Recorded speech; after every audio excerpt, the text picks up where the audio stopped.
Hey there, welcome back and thanks for joining me. All my supplies and equipment are listed down below in the description box. Most of them have links, so check that out. If you like this video, hit that subscribe button. If you want to see new videos when they come out, hit the notification bell. As you can see, this is a previously painted canvas.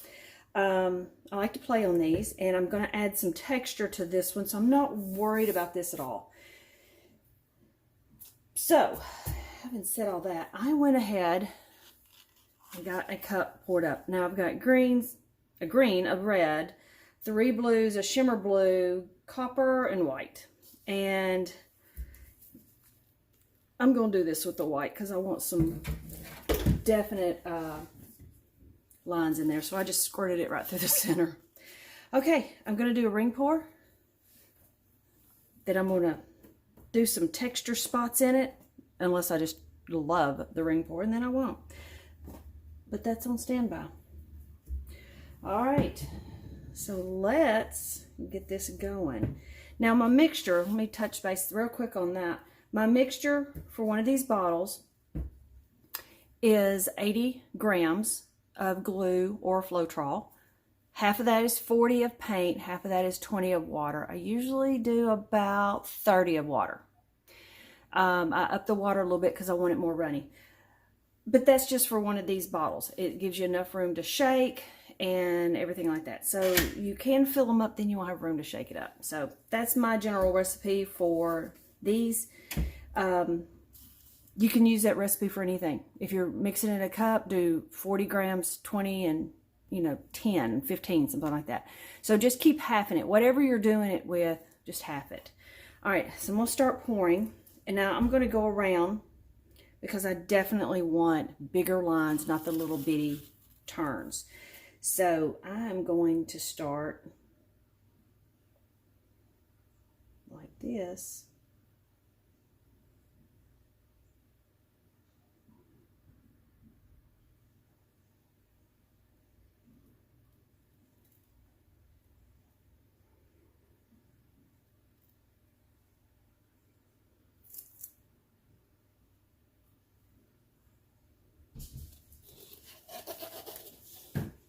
That has to be the most nerve-wracking moment of this whole thing. Okay, I'm pretty happy with that. I mean, I like my red, but I'm kind of glad it's on the outside. Now, something that I do a lot with my paints is I put scoop paint. And what this is the paint that lets this pattern scoot versus roll over and disappear. So this is just old paint that I've either scraped off my silicone mats after a pour, or I use the meat trays for not magnets, coasters. If I do a lot of coasters, I have a lot of paint built up, and I just pour it in this little thing, and this is what I use. This is coming off. So I'm not worried at all about this affecting my picture, other than helping me scoop that paint and not roll my pattern under.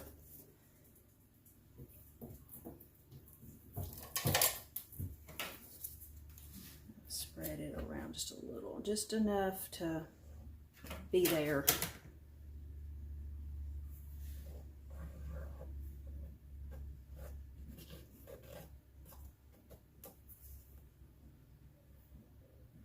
Because this will actually roll and disappear, but it'll scoot on off the page as it does that. Okay, that's all I'm wanting to do with that. All right, move these out of the way. Oops, I want to torch it first too.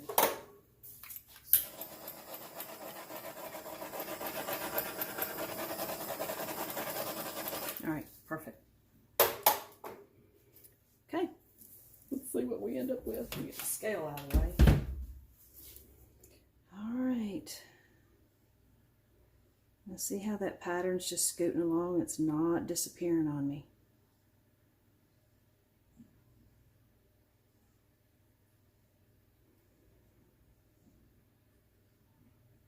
Sometimes I scoop these all the way to the end, and sometimes I keep going around and getting them. I want them evenly stretched, so I keep doing something like this.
not sure I'm going to mess this back up. I'm kind of liking this. Yeah, that may get to stay a little bit.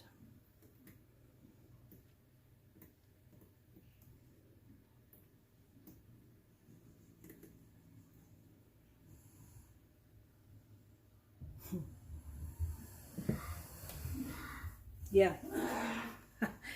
Balloon goes to a different one. This is, I'm liking this. Huh.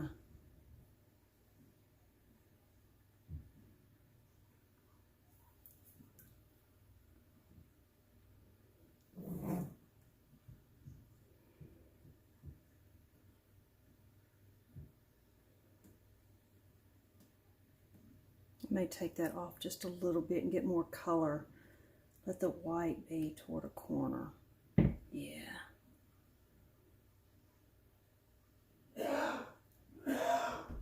Oh yeah, oh yeah.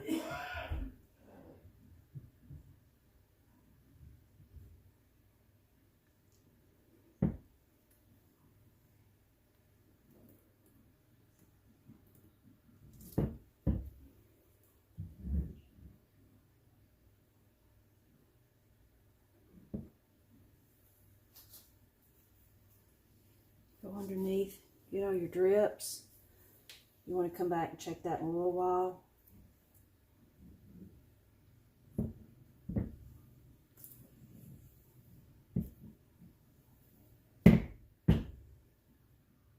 Yeah, I'm very happy. I'm not doing the balloon. I'll do the balloon a different one. Wow.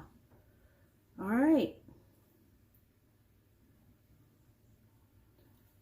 Well, I appreciate you hanging with me for a few minutes, and y'all get out there and go have fun.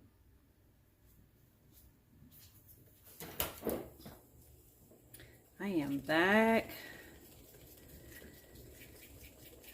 I've been stirring for about 3 minutes. You want to get these really good mixed up, or you'll have slivers of goo.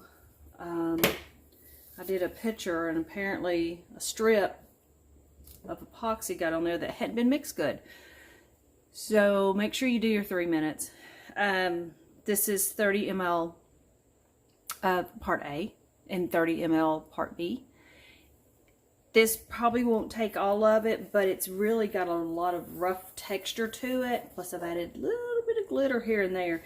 So I just want to make sure it gets covered well and has enough to smooth out the surface when it dries.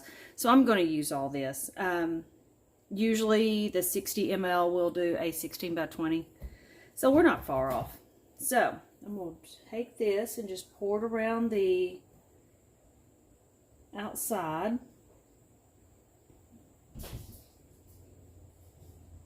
And I'm just going to set that there. Now I do want to come in and warm up, plus pop some of the bubbles.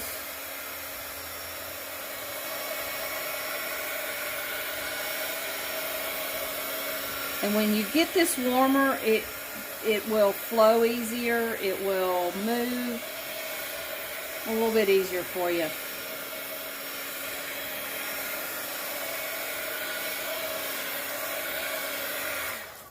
Because it is cool where I'm doing this, so I keep it cool in this room. So anyway, okay, I'm just going to start working it to the edge and over. You don't want to get too much over, you don't want it to start dripping.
my camera is up so high, I can't even see if I've got you in frame or not.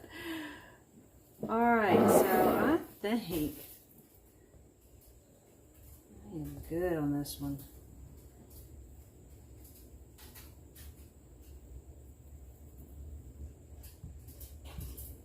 Yeah, definitely getting that warm. I've heard of people with cups and tumblers putting them in warm water, but I can see why they do that. All right.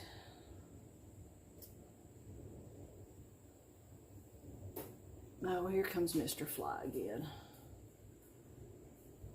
Apparently I didn't scare him. All right.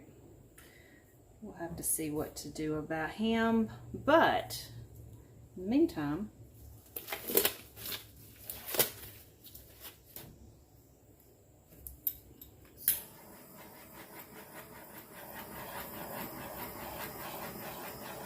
you can do this with the embossing gun, heat gun, or this torch, any other torch. You just need to put some close heat on it. With the torch, I have to keep it moving. With the embossing gun, yeah, you want to keep it moving, but it's not that direct flame that's hitting it, so it's going to take you a minute. This is a southern minute, so not actually a whole minute, to burn it. So that is, I do tend to do this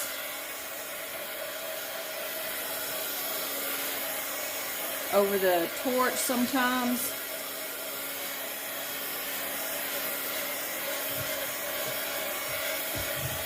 But it also depends on where I'm epoxying. If I'm epoxying on a big table in the middle of my room, the torch it is. Okay, there it is. Those colors, I love the epoxy. It brightens all the colors up. That is awesome looking. All right. Y'all go have fun.